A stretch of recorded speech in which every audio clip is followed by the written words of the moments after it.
Okay, let's start to have a look at this beautiful Harley Sportster. It's been brought in as a batch of bikes that were done by another detailer who I believe isn't around anymore detailing bikes. It was a part of a batch of, I believe, 7 bikes done in one day. 7 bikes including street glides, this Sportster, Y glides, other Harleys. 7 bikes done in a day with ceramic coating. Now that's something I don't really think is possible. So what we're going to do is determine what is on this paint. Now I have some pretty crazy detailing lights up here that show up most of the garbage that you're going to find in paint. Now normally you see a pretty clear reflection, and if we go around to the side, you'll notice here it's a little clearer. You'll notice there it's a little clearer. On the tank we've just got a real blur. Got some scratching and hazing there, which I believe will probably be in the coating. What I think's happened is that there's probably been a quick detail and some ceramic sealant detailer spray put on it and then covered in wax, which will just clog a coating. But we're going to do a paint check, and the way that we do that is just by testing with water, a light degreaser, and see whether we get beading or sheeting. Sheeting is pretty synonymous with wax. Beading is synonymous with coatings. Ceramic coatings, this is getting coated in Onyx Graphene Pro, which is an excellent graphene coating. Rated very highly at SEMA last year. And then we'll just check over every inch of this bike, you know, while we're at it. So a lot of it powder coating, picking up some scratches. It can be quite hard under these lights sometimes, just getting the right angle. I will need to polish all of that out. We'll need to polish through all of this chrome, deal with some of this slight pitting, restore all these plastics, remove and protect them. And then once we know what's going on with this paint, my guess is going to be a Roops medium cut, and then moving on to a finishing polish to correct this paintwork, and then get it ready for graphene coating. These wheels, they need a thorough decontamination. As you see from the color of those brakes, they're not poorly kept, but they'll get a thorough brake decontamination, and that hue, that color will clean up quite a bit. Frame will be polished. We're going to hit every inch of this bike. But here's just some good before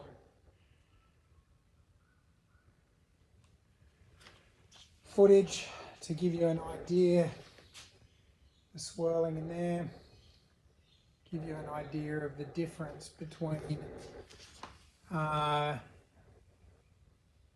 well, a detailed and clean bike and a correctly detailed bike.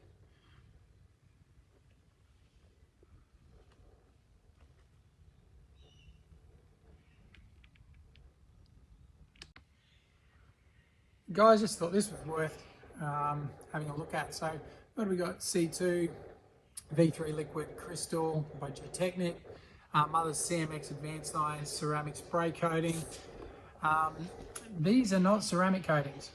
These are ceramic sprays. They are what we would call a sealant. So after the bike has been detailed, you've polished, you've done your paint correction, you're going to use a panel prep spray to remove the residues from the polishing process, and then apply a sealant coat, which is what these are. Now, even though this is called a spray coating, and when you look, it's super hydrophobic, deep glass like ultra durable finish, true, but for a very short period of time. If your bike is well looked after and you use the product regularly, you'll get good results after a proper detail. And then you move on to coatings such as Onyx. Today we'll be using Onyx Graphene Pro. It's what Onyx classes as a lifetime coating. I think any coating lifetime is a very long period of time. So if you say 10 years, you can confidently bet your bottom dollar that coating is going to last the test of time, especially if you're using something like Onyx Graphene Spray as a topper, detailer, regularly keeping your bike clean so contaminants are kept away from the surface. But in saying that, the Onyx products aren't high maintenance like a lot of ceramic coatings are. But if somebody is offering a ceramic coating, just know that these can be applied very haphazardly on anything, and they're great if used correctly, but they're not a ceramic coating, they're a sealant. Okay, so another way to test is just using a bit of fresh water. Let's see if we get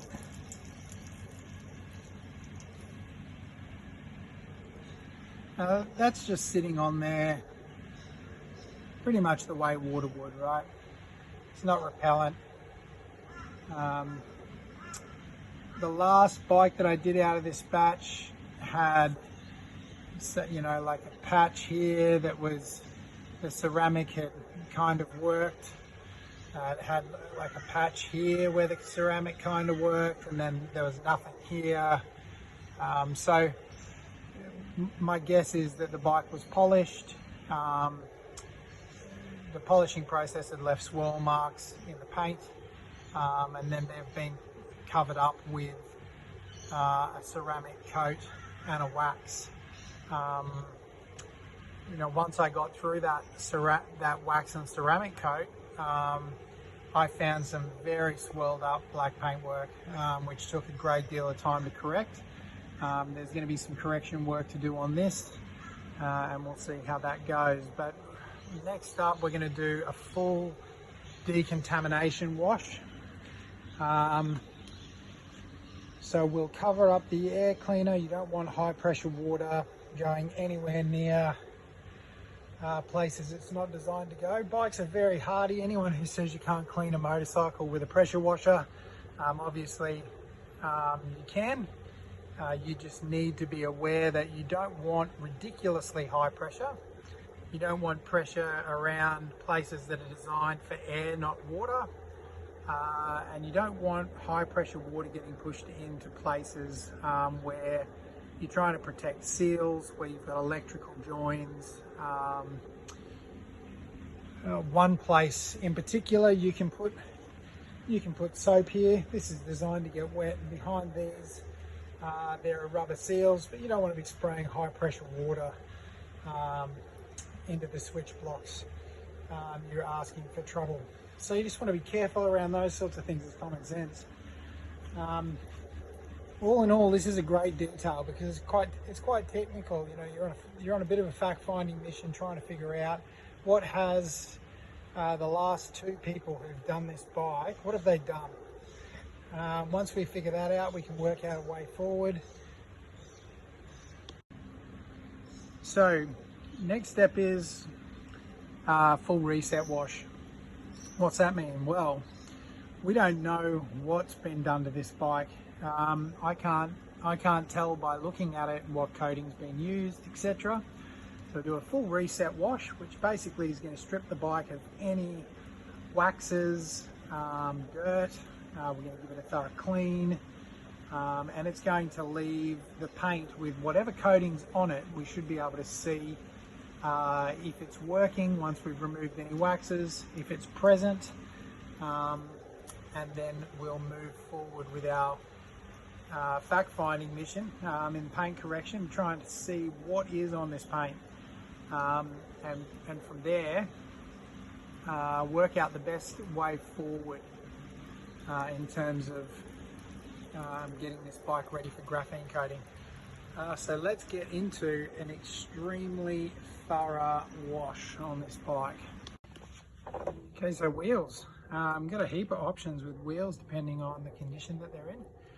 I've just given these a bit of a wipe over, see what kind of condition that they are in.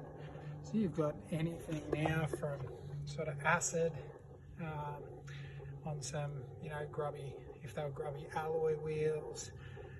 You've got reactive wheel cleaners, brake dust removers, etc. I've got a blend of stuff that I really like using.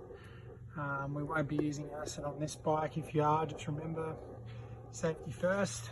I don't normally wear shoes, but someone pointed out the other day when I was barefoot that I should be wearing shoes, but being my own boss I don't, but I put my safety boots on today. So we're ready to rock and roll. I'll give you an example of how a reactive wheel cleaner works with built up contaminants on the brake discs, and then we'll chuck her in time lapse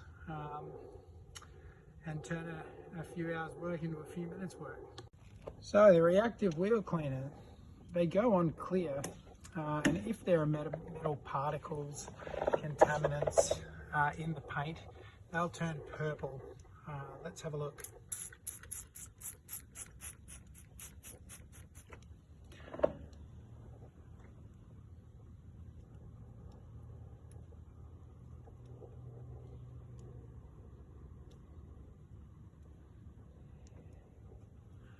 You can see that's starting to change colour, especially around there.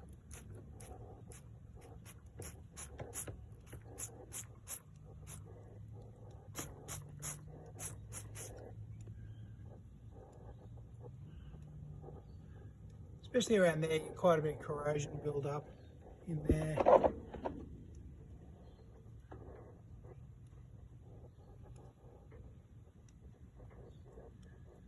So we'll just let that soak. We're going to spin these wheels and continue to do that all the way around, and then we'll give them a rinse, bit of a brush and a rinse, and they'll come up beautifully.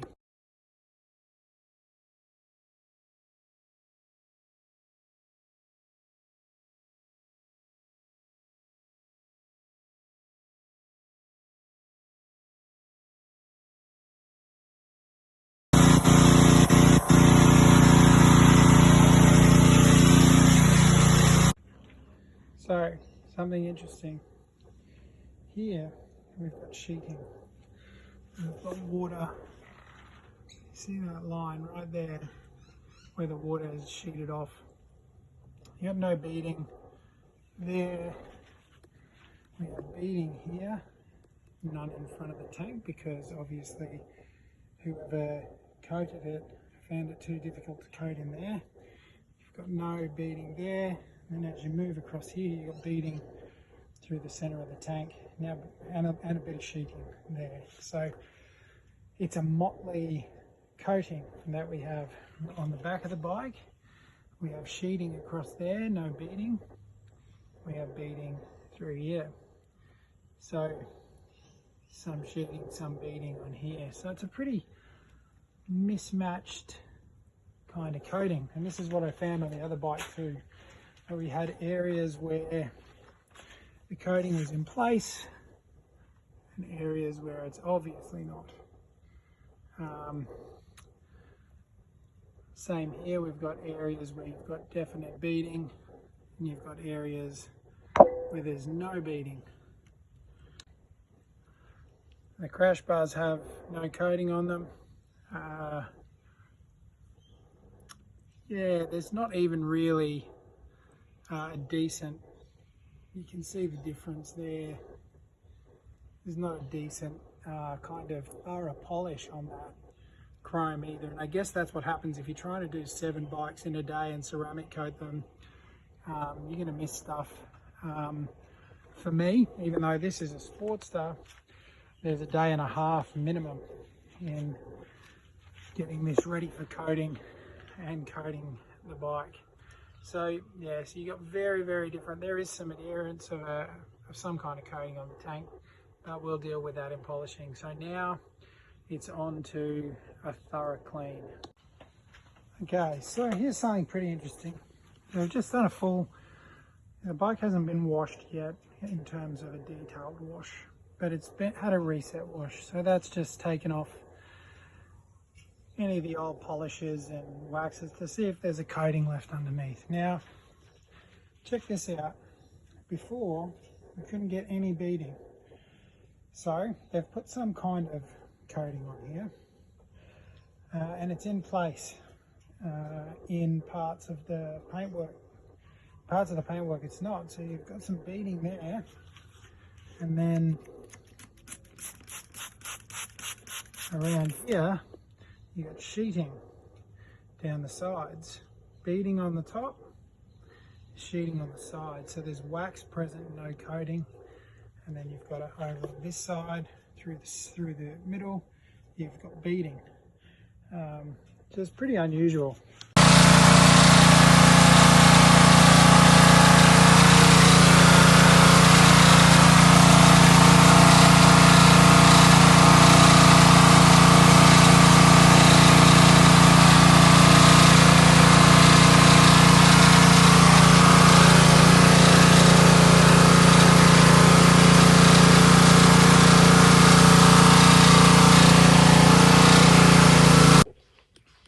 So she's all clean.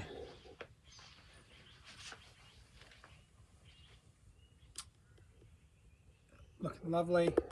Just get my mate. I don't do the blow dry work, but I've got a mate, Stefan, who comes in and does it for me. So I'll let him do that. So we're going to just get in and do a bit of a blow dry now.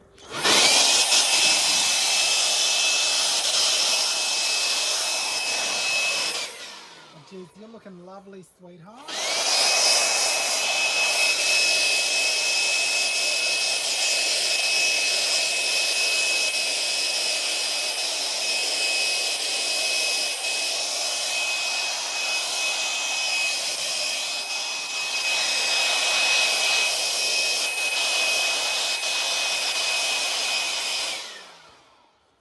Oh, don't worry about those bits, but I'll tidy those up later. Look at you. Yeah, cheers, Stefan. Okay, she's clean. If I sent this through to a client, we took some ceramic spray and sprayed that over the top, a bit of wax. That's pretty good, right? You guys are charging $250 for a job like that. I started at about 7:30 this morning. It's about lunchtime now, and we're just at the point where the bike's clean. So let me just chuck the big detailing lights on and show you what I mean.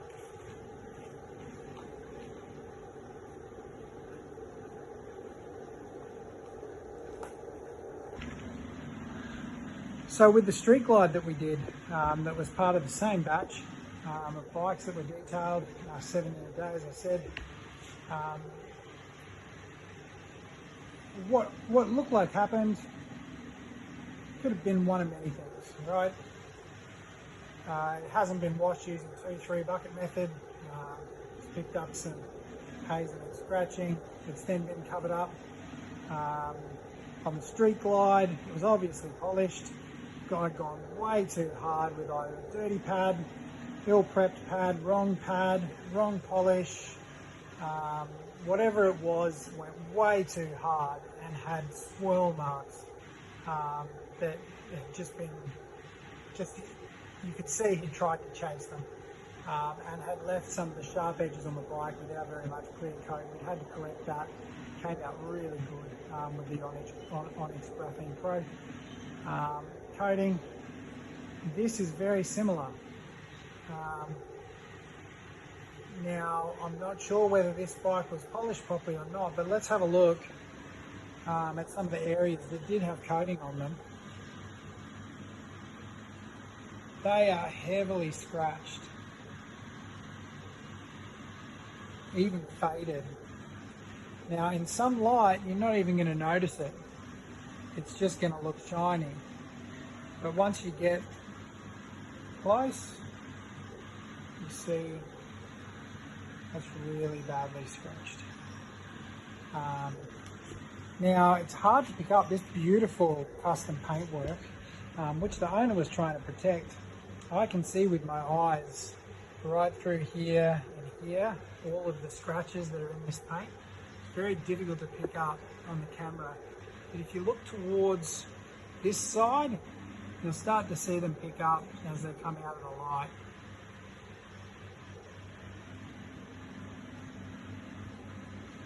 So there is still a coating present in some parts. When you pull away, you can see the haziness. It's there.